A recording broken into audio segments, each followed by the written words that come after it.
No, sir. I don't like it. Mr. Horse.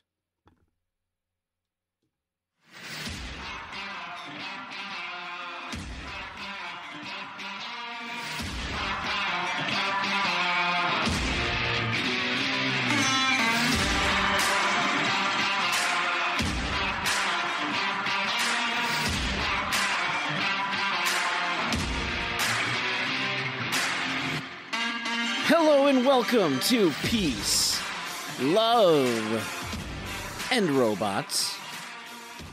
It's a podcast about everything and anything and all that is in between.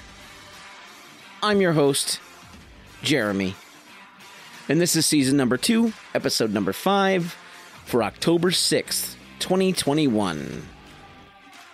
It's a lot of numbers. Season 2, Episode 5, October 6th. I don't know. Word economy is something I struggle with, I guess.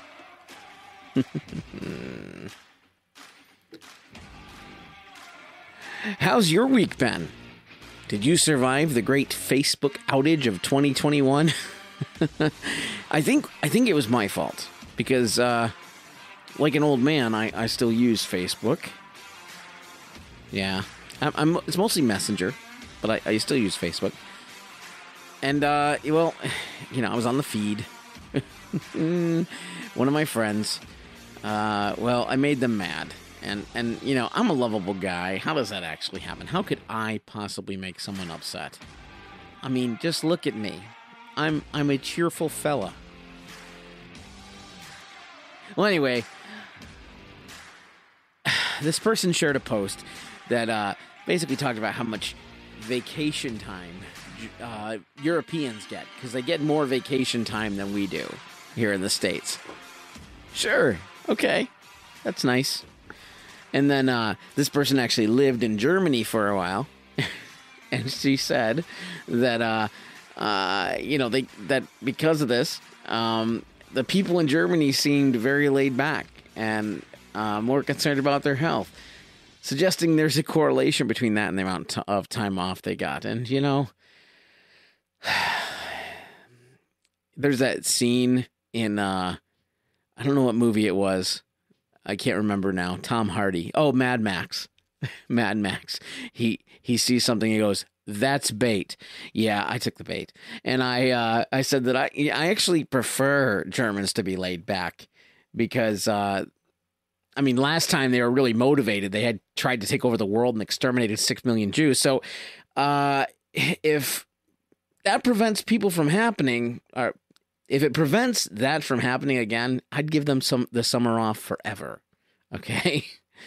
And of course, this is an homage to Norm Macdonald.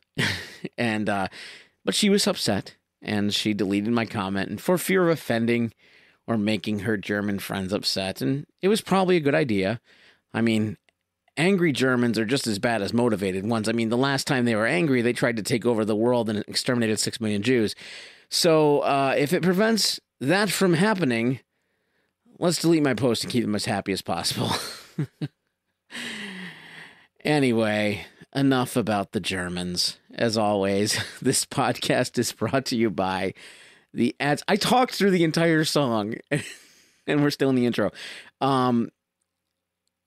This podcast brought to you by the ads you hear at the beginning and the end of the show. So if you listen all of the way through, I'll forever be in your debt. Thanks to the people who have been listening all week. Some people went to the back catalog, and one of them messaged me, and Jason, thank you very much for listening. I appreciate your patronage, and hopefully you'll stick around. So, I've discovered something about myself in my old age, and I mentioned that I, as a Facebook user, I'm now officially old, and I don't like being told what I should like.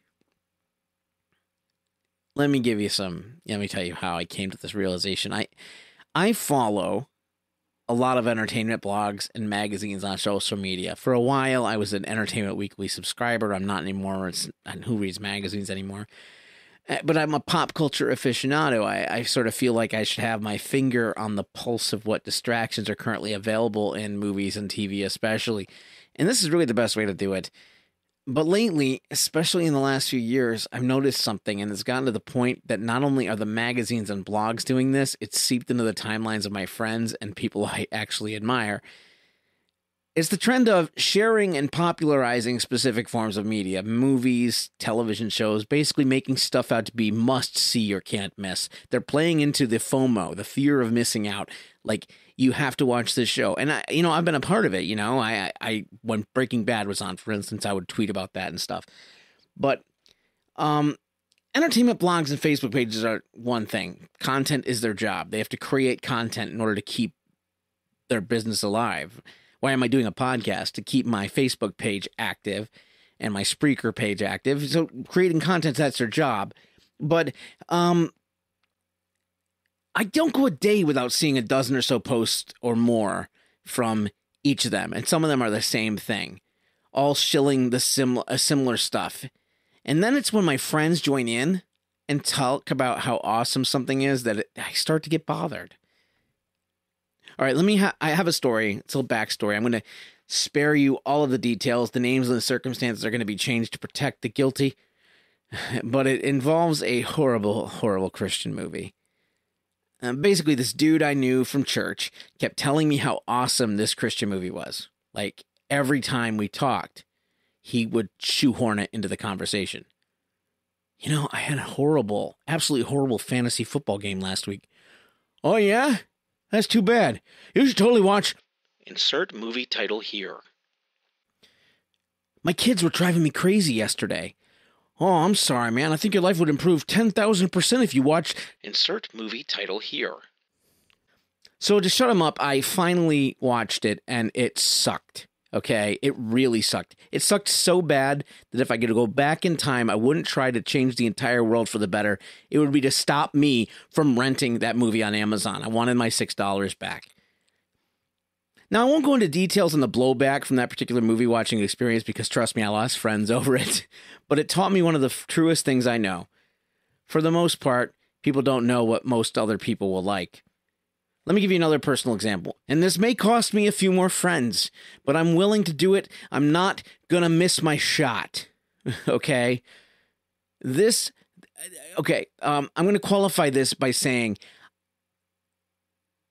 I don't like musicals. Okay? I'm hardwired not to like musicals. I hate almost all of them. I mean, I say almost all of them because, Little Shop of Horrors from 1986 rules. Okay? Grease, gross. Rent, ridiculously bad.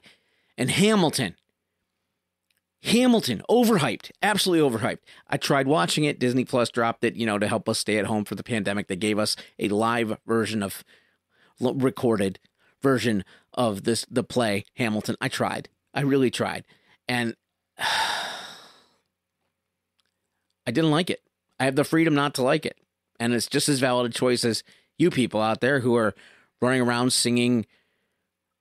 I could tell you a song title, but I don't know. I don't know the song titles because I don't care. I'm just tired. The Hamilton stuff just bothers me. I didn't like it. I don't like it. You're free to like it. I'm not going to judge you for it, but please shut up. Anyway, let me say the latest one is this quest to get me to like Ted Lasso. Now, let me say this much. Bill Lawrence, who I believe created Ted Lasso, also created Scrubs. And I love Scrubs. It's one of the greatest shows of all time. All right. I love it so much. I think I've watched the entire series like 5 or 6 times, except for the last season because it sucked. I've never watched Cougar Town. That's another show he did because, the title sucks. So there's, 50-50 chance I may actually like Ted Lasso. But anyway, I'm not hardwired to hate it. And I tried to watch the first episode like 3 times and I fell asleep every single time within like the first 15 minutes. I maybe because I'm tired, I just didn't like it. It wasn't that I didn't see why it was so important. I think what it is when things get overhyped, I expect something better. And when I don't get better and I don't get what's worth the hype, I'm disappointed. And so I'm not going to invest my time in it. Right. And everybody keeps talking about how wholesome it is. Oh, it's so wholesome. Why? Why is it wholesome? I watched what I did watch. There was a couple of inappropriate jokes that would not make it wholesome in my house, at least. Anyway. So can we just stop talking about that? And the other stuff. The S Creek. I don't curse on my show. S Creek. Hear about that all the time. I'm tired of it. I'm annoyed. I'm not a bad guy. I'm just annoyed. It's been discussed by so many people. I feel like everyone's afraid to miss out on something. So they watch, discuss, and evangelize it because everyone wants to be a tastemaker. Everybody wants to get people to do things that they enjoy. And that's not a bad thing most of the time, but I'm annoyed by it, I guess. I don't know. But when everybody's a tastemaker, are any of us really consumers anymore? We're just advertising other things. Me, I just want to watch older movies and rewatch TV shows that I actually love. There's just too much out there now, and I don't care enough to try anything new, for the most part. That's probably because I'm old. Sorry about that. I'm not a negative guy. I'm really not. But anyway, that's enough. If you don't know the title of that Christian movie that I absolutely hated, and you want to make a guess, feel free. A guess. I can talk English. I speak English good. Feel free to send me an email at peaceloveandrobotspod@gmail.com.